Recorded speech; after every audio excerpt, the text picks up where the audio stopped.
ಅಕ್ಷಯ ನಮ್ಮ ಮಗಳು ಅಂತ ನಮಗೆ ಸ್ವಲ್ಪ ದಿನದ ಹಿಂದೆ ಗೊತ್ತಾಯ್ತಷ್ಟೆ.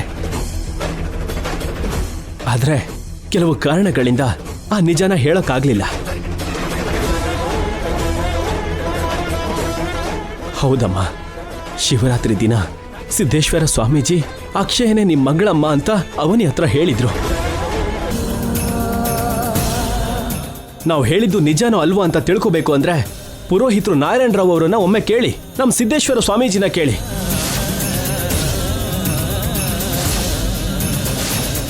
ಇವ್ರು ಹೇಳೋದೆಲ್ಲ ಸುಳ್ಳು, ನಂಬೇಡಿ ಅಜ್ಜಿ, ನಿಜವಾಗ್ಲೂ ನಂಬೇಡಿ. ನಾವ್ ಹೇಳಿದ್ದು ನಿಜ ಅಂತ ನೀವ್ ನಂಬೋದಕ್ಕೆ ಅಮ್ಮನವ್ರ ಮೇಲೆ ಪ್ರಮಾಣ ಮಾಡು ಅಂದ್ರು ಮಾಡ್ತೀನಿ ಅತ್ತೆ.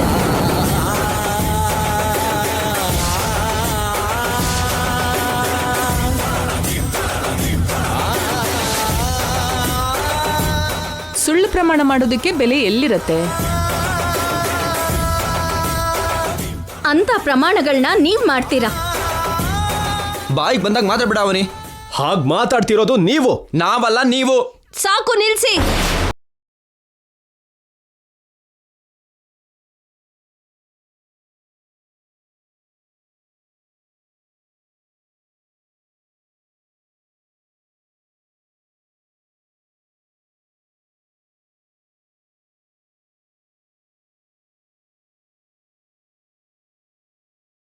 ತಕ್ಕ ಆಧಾರಗಳಲ್ಲಿ, ಸಾಕ್ಷಿಗಳಲ್ಲಿ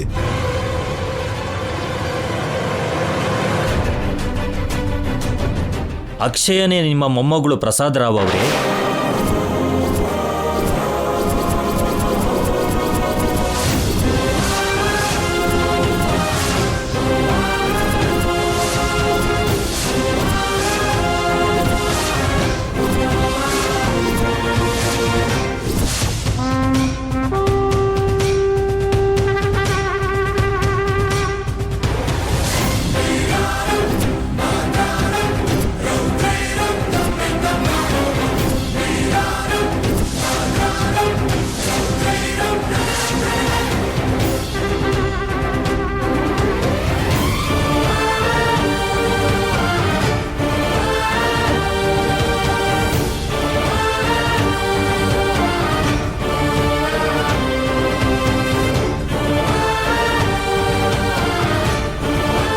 ಅಕ್ಷಯನೇ ನಿಮ್ಮ ಮೊಮ್ಮಗಳು ವೇದವತಿಯವರೇ? ಅಮ್ಮನವರ ಅಂಶದೊಂದಿಗೆ ನಿಮ್ಮ ಜಾತಕದಲ್ಲಿ ಹುಟ್ಟಿರೋ ನಿಮ್ಮ ಮೊಮ್ಮಗಳು ಅಕ್ಷಯನೇ.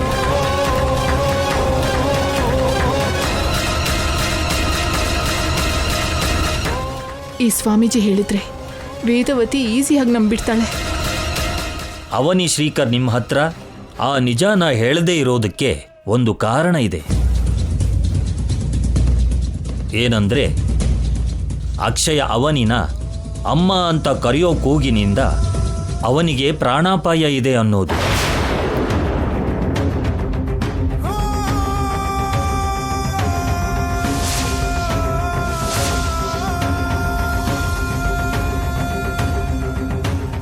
ಅದಕ್ಕೆ ಇವತ್ತು ದೇವಸ್ಥಾನದಲ್ಲಿ ಪ್ರಾಣಗಂಡ ನಿವಾರಣಾ ಯಾಗ ಮಾಡಿಸಿದೆ. ದೋಷ ದೂರ ಆಗೋಯ್ತು. ಮನೆಗೆ ಹೋಗಿ ಧೈರ್ಯವಾಗಿ ನಿಜವನ್ನ ಹೇಳಮ್ಮ ಅಂತ ಹೇಳಿ ಕಳಿಸ್ದೆ. ನೀವು ಅಷ್ಟು ಬೇಗ ನಂಬಲ್ಲ ಅಂತ ಒಂದು ವೇಳೆ ನಂಬಿದ್ರು ಈ ನಿಹಾರಿಕಾ ನಿಮ್ಮ ನಂಬಿಕೆನ ಬಲಹೀನಪಡಿಸ್ತಾಳೆ ಅನ್ನೋ ಅನುಮಾನದಿಂದಲೇ ನಾನು ಇಲ್ಲಿಗೆ ಬಂದೆ.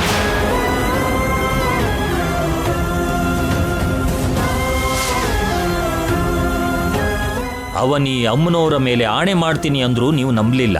ಹೋಗ್ಲಿ, ನನಗೆ ಆ ಪರಮೇಶ್ವರನ ಮೇಲೆ ಆಣೆ ಮಾಡು ಅಂತೀರಾ? ಅಯ್ಯೋ ಬೇಡ ಸ್ವಾಮಿ, ನಿಮ್ ಹತ್ರ ಆಣೆ ಮಾಡಿಸಿ ನಂಬಿದ್ರೆ ಇನ್ನು ಭೂಮಿ ಮೇಲೆ ನಂಬಿಕೆ ಅನ್ನೋ ಮಾತೇ ಇರಲ್ಲ, ಅದು ಸತ್ತು ಹೋಗುತ್ತೆ. ನಿಮ್ಮನ್ನ ಅನುಮಾನಿಸಿದ್ರೆ ನಮ್ಗೆ ಮತ್ತೊಂದು ಜನ್ಮ ಅನ್ನೋದೇ ಇರಲ್ಲ. ಹೌದು ಗುರುಗಳೇ, ಎಷ್ಟೋ ವರ್ಷಗಳಿಂದ ನೀವು ನಮ್ಮ ಕುಟುಂಬಕ್ಕೆ ಗುರುಗಳಾಗಿ ಶ್ರೇಯೋಭಿಲಾಷಿಯಾಗಿ ಇದ್ದೀರಿ. ನಿಮ್ಮ ಮಾತಿನ ಮೇಲೆ ನಮಗೆ ನಂಬಿಕೆ ಮಾತ್ರ ಅಲ್ಲ, ಅದು ವೇದವಾಕ್ಯ. ಇನ್ನು ಈ ವಿಷಯದ ಮೇಲೆ ಯಾರಿಗೂ ಯಾವುದೇ ಸಂದೇಹ ಅಗತ್ಯ ಇಲ್ಲ.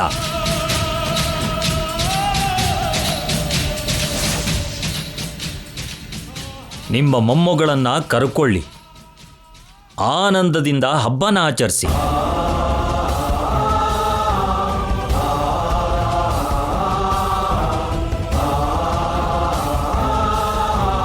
ದೀರ್ಘಾಯುಷ್ಮಾನ್ ಭವ.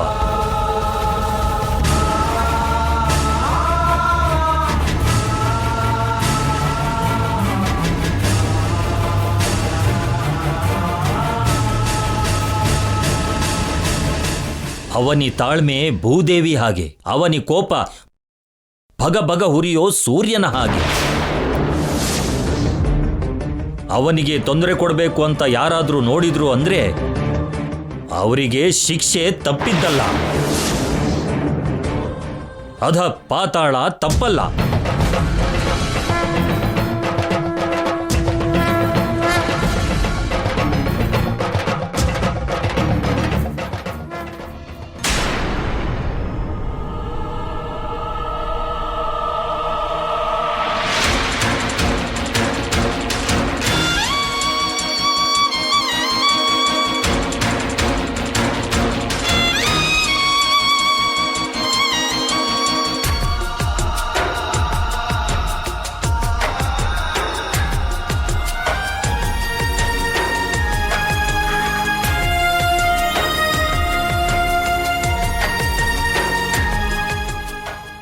ಅಣ್ಣ, ಅವ್ರು ಯಾರೋ ದುಡ್ಡಿನ ಆಸೆ ತೋರಿಸಿದ ಕೂಡಲೇ ಆ ಹುಡುಗಿನ ಹತ್ತಿಸ್ಕೊಂಡು ಮುಂಬೈ ಕರ್ಕೊಂಡು ಹೋಗ್ತಾ ಇದ್ದೀವಿ.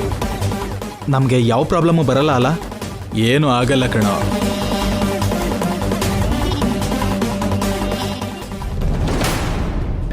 ಇಷ್ಟೊತ್ತಿಗೆ ಅವನಿ ಮೇಡಮ್ ಅವ್ರ ಮಗಳು ಯಾರು ಅಂತ ಗೊತ್ತಾಗಿರತ್ತೆ. ಇಷ್ಟು ದಿನ ಎಲ್ಲಿದ್ಲೋ ಗೊತ್ತಿಲ್ಲ, ಆದರೆ ಅವಳು ತುಂಬ ಅದೃಷ್ಟವಂತೆ. ಅಷ್ಟೊಳ್ಳೆ ಅಪ್ಪ ಅಮ್ಮಂಗೆ ಮಗಳಾಗಿದ್ದಾಳೆ.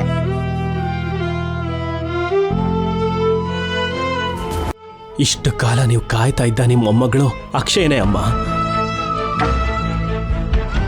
ನಿಮ್ಮ ಜಾತಕ ನಮ್ಮ ಮಗಳ ರೂಪದಲ್ಲಿ ಯಾವತ್ತೋ ಮನೆ ಒಳಗೆ ಕಾಲಿಟ್ಟಿತ್ತು ಅತ್ತೆ.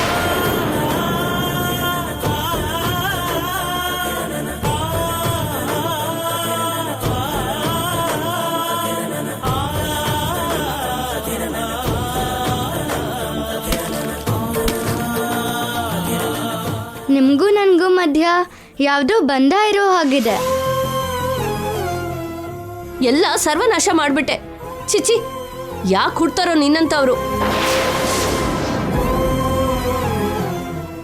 ಅವನಿ ಅವರು ಅವ್ರ ಮಗಳನ್ನ ಕರ್ಕೊಂಡು ಬರೋ ಅಷ್ಟರಲ್ಲಿ ನಿನ್ನ ಮುಖ ನಮಗ್ ತೋರಿಸ್ಬೇಡ, ಹೋಗು.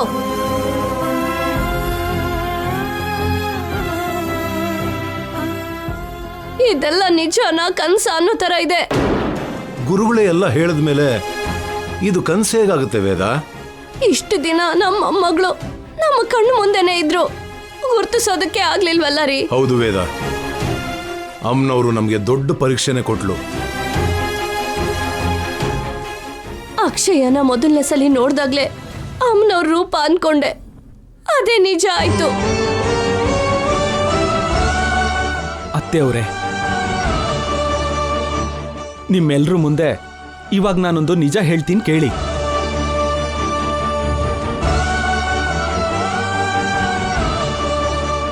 ಅಕ್ಷಯನ ನಾನು ಮಾತಿಗೂ ಅಮ್ಮನವ್ರ ತಾಯಿ ಅಂತ ಯಾಕೆ ಹೇಳ್ತಿದ್ದೆ ಗೊತ್ತಾ? ಅಕ್ಷಯ ದೇವ್ರ ಮನೆಯಿಂದ ಅಮ್ಮನವರ ಅವತಾರದಲ್ಲಿ ಬರೋದನ್ನ ನಾನು ನನ್ನ ಕಣ್ಣಾರೆ ನೋಡಿದೆ, ಅದಕ್ಕೆ.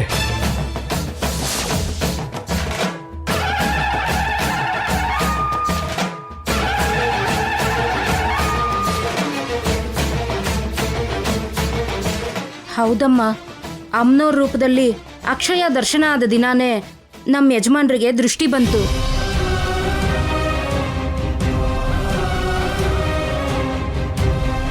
ಆವತ್ತು ಈ ವಿಷಯನ ನಿಮ್ಮೆಲ್ಲರ ಹತ್ರ ಹೇಳ್ತೀನಿ ಅಂದ್ರು. ನೀವ್ಯಾರೂ ನಂಬಲ್ಲ ಅಂತ ನಾನೇ ಹೇಳ್ಬೇಡ ಅಂತ ಅಡ್ಡಿ ಮಾಡಿದೆ.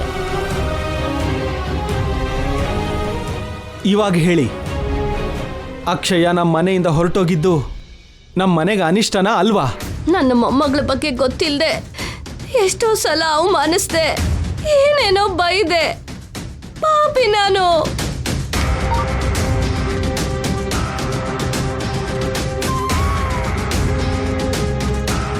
ನಾವು ಆತರ ಬಿದ್ದಿದ್ದಕ್ಕೆ ಅಕ್ಷಯ ಈ ಮನೆಯಿಂದ ಹೊರಗೆ ಹೋಗಿದ್ದು. ಇನ್ನು ನಾನು ಯಾವುದೇ ರೀತಿನಲ್ಲಿ ಹೇಳಿದ್ರು ವೇದವತಿ ಮನಸ್ಸನ್ನ ಬದಲಾಯಿಸೋದಕ್ಕಾಗಲ್ಲ. ನಾನು ಕೂಡ ಇವ್ರಿಗೆ ಸಪೋರ್ಟ್ ಮಾಡ್ತಾ ಮಾತಾಡೋದೇ ಒಳ್ಳೇದು.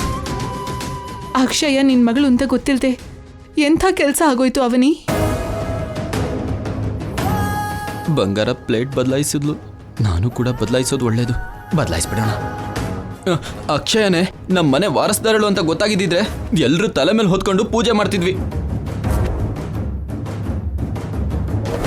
ಇಬ್ರು ರಿವರ್ಸ್ ಗೇರ್ ಹಾಕಿದ್ರಲ್ಲ, ನಾನು ಕೂಡ ರಿವರ್ಸ್ ಅಲ್ಲಿ ಹೋಗೋದೇ ಒಳ್ಳೇದು. ಅಕ್ಷಯ್ ಬಗ್ಗೆ ಮೊದಲೇ ಗೊತ್ತಾಗಿದ್ರೆ ಅಕ್ಷಯ್ ಜೊತೆ ನಾನು ಜಗಳನೇ ಮಾಡ್ತಿರ್ಲಿಲ್ಲ. ಅವಳನ್ನ ನಾನು ಅಕ್ಕ ಅಕ್ಕ ಅಂತ ಕರಿತಿದ್ದೆ. ದಾರಿನಲ್ಲಿ ಅಕ್ಷಯ ಕಾಣಿಸಿದ್ಲು ಅಂದ್ರೆ ನಾನು ಊಹಿಸ್ಕೊಳ್ತಾ ಇದ್ದೀನಿ ಅಂದೆ ಅಲ್ವಾ? ನಾನು ನೋಡಿದ್ದು ನಿಜ. ನಮ್ಮಿಂದ ದೂರ ಆಗ್ಬೇಕು ಅಂತ ಅನ್ಕೊಂಬಿಟ್ಲು. ನಮ್ಮ ಮಗಳನ್ನ ಹುಡುಕಿ ಕರ್ಕೊಂಡ್ ಬರೋಣ, ನಡಿ ಬಾವ. ಬಾ.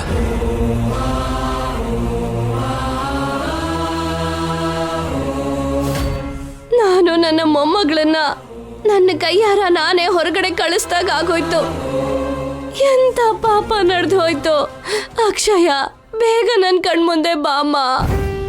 ಅಕ್ಷಯ ಕತೆ ಮುಂಬೈ ಪಾಲ್ ಆಗೋದಾಗೆ ಇನ್ನು ವಾಪಸ್ ಬರಲ್ಲ.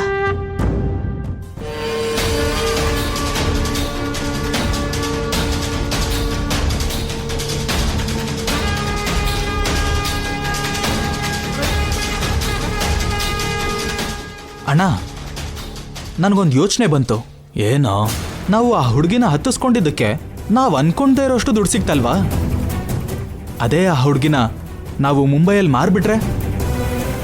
ಆ ಹುಡುಗಿ ನೋಡೋಕೆ ತುಂಬಾ ಮುದ್ದಾಗಿದ್ದಾಳೆ. ಆ ರೂಪಕ್ಕೆ ಇನ್ನೂ ಜಾಸ್ತಿ ದುಡ್ಡು ಸಿಗುತ್ತೆ ಅಲ್ವಾ?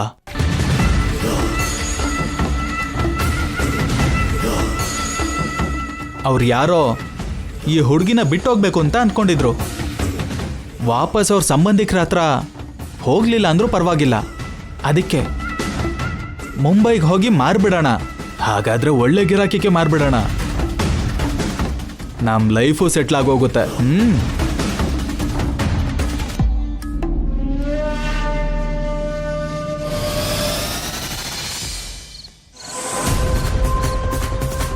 ನೀವು ಹೇಳಿದಾಗೆ ಅಕ್ಷಯ್ ಮುಂಬೈಗೆ ಹೋಗಿರ್ತಾಳಾ?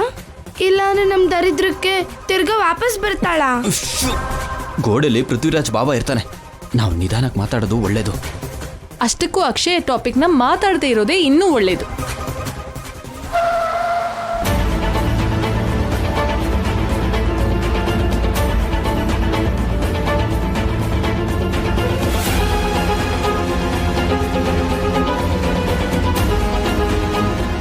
ಅವನಿ ಶ್ರೀಕರ್ಗೆ ಅಕ್ಷಯ ಯಾವುದೇ ಪರಿಸ್ಥಿತಿಲೂ ಕಾಣಬಾರ್ದು ಅಂತ ಚೆನ್ನಾಗಿ ಬೇಡ್ಕೊಂಡಿರೋ ಹಾಗಿದ್ದೀರಾ? ನಾಯಿಗೆ ಸಿಂಹಾಸನ ಕೊಟ್ರೆ ಅದ್ರ ಬುದ್ಧಿ ಬಿಡಲ್ಲ ಅನ್ನೋ ಹಾಗೆ ಅಳಿಯ ಮನೆ ಅಳಿಯ ಆದ್ರೆ ಹೀಗೆ ಇರೋದು. ಇಲ್ಲೋಡು, ಮನೆ ವಾರಸ್ತಾರದ ಮೇಲೆ ಪಂಚಿಟೆಲ್ಲ ಹೊಡೆದ್ರೆ ಅದರಿಂದ ನಿಂಗೆ ಸಮಸ್ಯೆ ಬಾವಾ. ನಿಮ್ಮ ಅಕ್ಕನ ಮುಂದೆ ಗಾದೆ ಮಾತು ಹೇಳೋದು ಆಂಜನೇಯನ ಮುಂದೆನೆ ಜಿಗಿದ್ಕೊಂಡು ಹೋದಂಗಿರುತ್ತೆ. ಸ್ವಲ್ಪ ನೋಡ್ಕೊಂಡು ಮಾತಾಡಿ.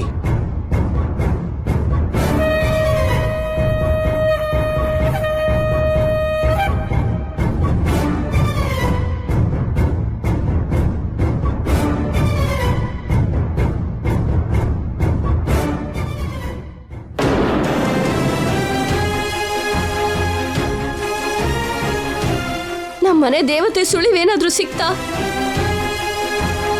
ನನ್ನ ಮೊಮ್ಮಗಳನ್ನ ಕರ್ಕೊಂಡ್ ಬರ್ತೀರಾ ಅಂತ ತುಂಬಾ ಆಸೆಯಿಂದ ಕಾಯ್ತಾ ಇದ್ವಿ ಅವನಿ.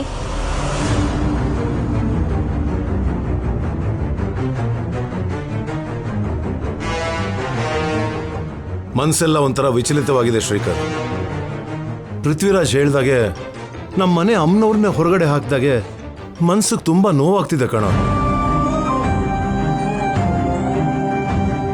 ಅಕ್ಷಯ ಬಗ್ಗೆ ಚಿಕ್ಕ ಸುಳಿವು ಕೂಡ ಸಿಗ್ಲಿಲ್ವಾ? ಊರೆಲ್ಲ ಹುಡುಕಿದ್ವಿ ಅಮ್ಮ. ನಾರಾಯಣರಾವ್ ಅವ್ರ ಹತ್ರನೂ ಕೇಳಿದ್ವಿ. ಕೊನೆಗೆ ಪೊಲೀಸ್ ಕಂಪ್ಲೇಂಟು ಕೊಟ್ಟು ಬಂದ್ವಿ. ಅಕ್ಷಯಯಿಂದ ನಾನು ಪ್ರಾಣ ಕಳ್ಕೊಳ್ಳೋ ಪರಿಸ್ಥಿತಿಗೆ ಬಂದಿದೆ ಅಂತ ಗೊತ್ತಿದ್ದು ಕೂಡ ನೀವು ಮಾತ್ರ ಅವಳ ಮೇಲೆ ಯಾಕೆ ಅಷ್ಟೊಂದು ಪ್ರೀತಿ ತೋರಿಸ್ತಾ ಇದ್ದೀರಾ? ಮೊಮ್ಮಗಳು ಅಂತ ಗೊತ್ತಾಗ್ತಾ ಇದ್ದ ಹಾಗೆ ಅವಳು ಮಾಡಿದ ತಪ್ಪು ಸರಿಯಾಗೋಯ್ತಾ ನಿಮ್ಮ ದೃಷ್ಟಿಲಿ? ಕರೆಕ್ಟಾಗಿ ಕೇಳ್ದೆ ಅಣ್ಣ. ಅಂದ್ರೆ ನಿನ್ನಂಥ ಜಾತಕ ಇರೋ ಕಾರಣಕ್ಕೆ ಮನುಷ್ಯರನ್ನ ಕೊಲೆ ಮಾಡಿದ್ರು ಅದನ್ನ ಅಪರಾಧ ಅಂತ ಪರಿಗಣಿಸಲ್ವಾ?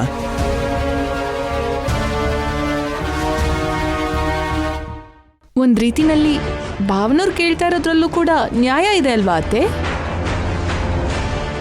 ಯಾಕಿಲ್ಲ ಇದೆ. ತಪ್ಪು ಮಾಡೋರು ಯಾರಾದ್ರೂ ಸರಿ, ಅಜ್ಜಿ ಕ್ಷಮಿಸೋದಿಲ್ಲ ಅಲ್ವಾ? ಚೆನ್ನಾಗಿ ಯೋಚನೆ ಮಾಡಿದ್ಮೇಲೆ ಅಕ್ಷಯ ಅಂತ ಕೆಲಸ ಮಾಡಿರಲ್ಲ ಅಂತ ನನಗೂ ಅನ್ನಿಸ್ತಿದೆ.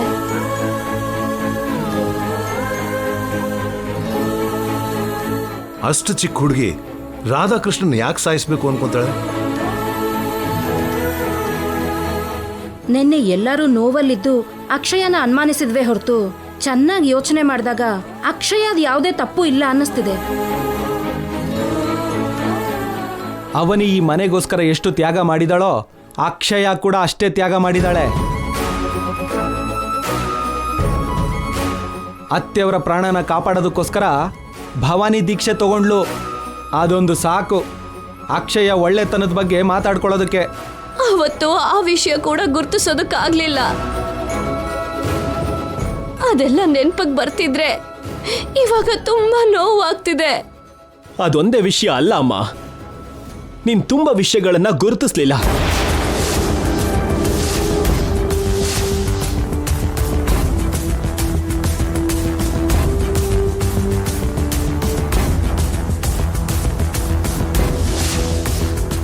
ಅಣ್ಣನಿಗೆ ಅಂತ ಪರಿಸ್ಥಿತಿ ಬರೋದಕ್ಕೆ ಕಾರಣ ಅಕ್ಷಯ ಮಾಡಿರೋ ಔಷಧಿ ಅಲ್ಲದೆ ಇರ್ಬೋದು ಅಂತ ಯಾಕೆ ಯೋಚನೆ ಮಾಡದೆ ಬೈದೆ ನೀನು?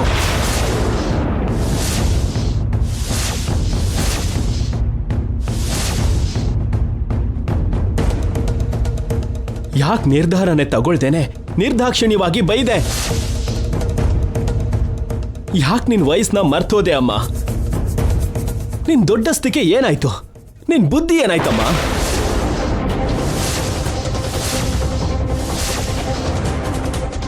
ಎಲ್ಲ ನಿನ್ನಿಂದಾನೇ ಆಗಿದ್ದು ಅಮ್ಮ. ಎಲ್ಲದಕ್ಕಿಂತ ನೀನ್ ಮಾಡಿದ ದೊಡ್ಡ ತಪ್ಪೇನ್ ಗೊತ್ತಾ?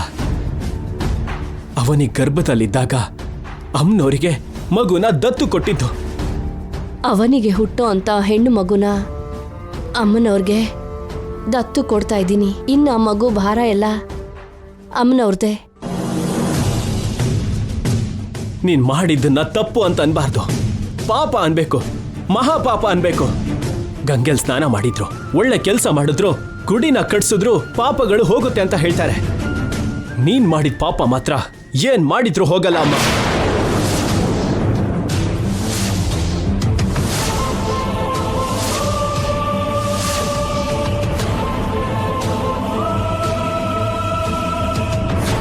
ನೀನ್ ತುಂಬಾ ಕೆಟ್ಟದಾಗಿ ವರ್ತಿಸ್ದೆ. ಚಿಕ್ಕ ಹುಡುಗಿ ಮೇಲೆ ದಯೆ, ಕರುಣೆ, ವಾತ್ಸಲ್ಯ ಇಲ್ದೇನೆ ಮಾತಾಡ್ದೆ. ಅದಕ್ಕೆ ಬೇಜಾರ್ ಮಾಡ್ಕೊಂಡು ಮನೆ ಬಿಟ್ಟು ಹೊರಟು ಹೋದ್ಲು.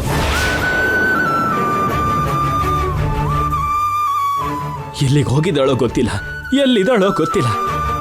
ಮಗಳಿಗೆ ಗೌರವ ಸಿಗ್ಬೇಕು ಅನ್ನೋದಕ್ಕೋಸ್ಕರ ಒಂದಿನ ನನ್ನ ಹೆಂಡತಿ ಸತ್ತು ಹೋಗ್ಬೇಕು ಅಂತ ಅನ್ಕೊಂಡ್ಲು.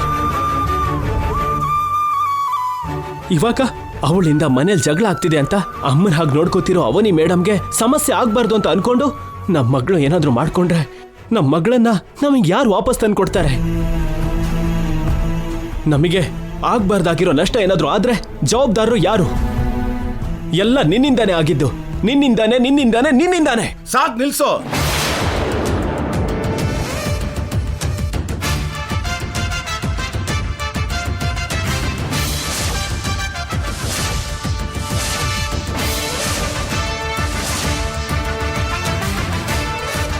ನಿನ್ನ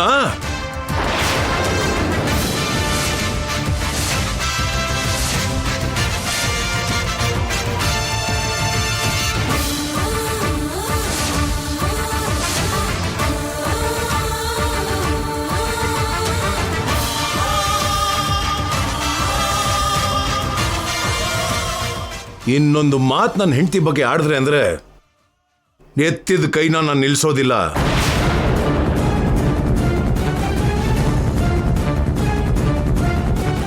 ಏನೋ ಮಾತಾಡ್ತಿದ್ಯಾ ನೀನು? ನನ್ನ ಹೆಂಡತಿ ಗೊತ್ತಿದ್ದು ಮಾಡಿರೋಳ್ ತರ ಇಷ್ಟ ಬಂದಾಗ ಮಾತಾಡ್ತಾ ಇದ್ಯಾ? ನನ್ನ ಹೆಂಡತಿ ಸಮಸ್ಯೆಗಳನ್ನ ಸೃಷ್ಟಿ ಮಾಡೋಳಲ್ಲ, 4 ಜನಕ್ಕೆ ಸಹಾಯ ಮಾಡೋಳು. ನನ್ನ ಹೆಂಡತಿ ತಪ್ಪು ಮಾಡೋಳಲ್ಲ, ತಪ್ಪುಗಳನ್ನ ಸರಿ ಮಾಡೋಳು.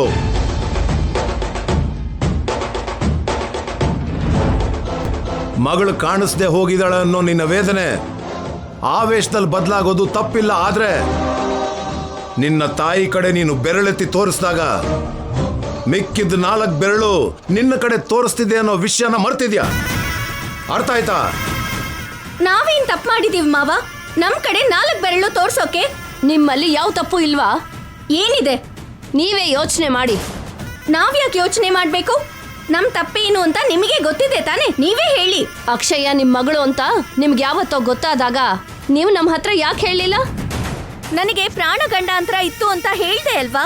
ನಿನಗೆ ಪ್ರಾಣ ಗಂಡಾಂತರ ಇದೆ ಅಂತ ನಾನು ಹೇಳಲಿಲ್ಲ.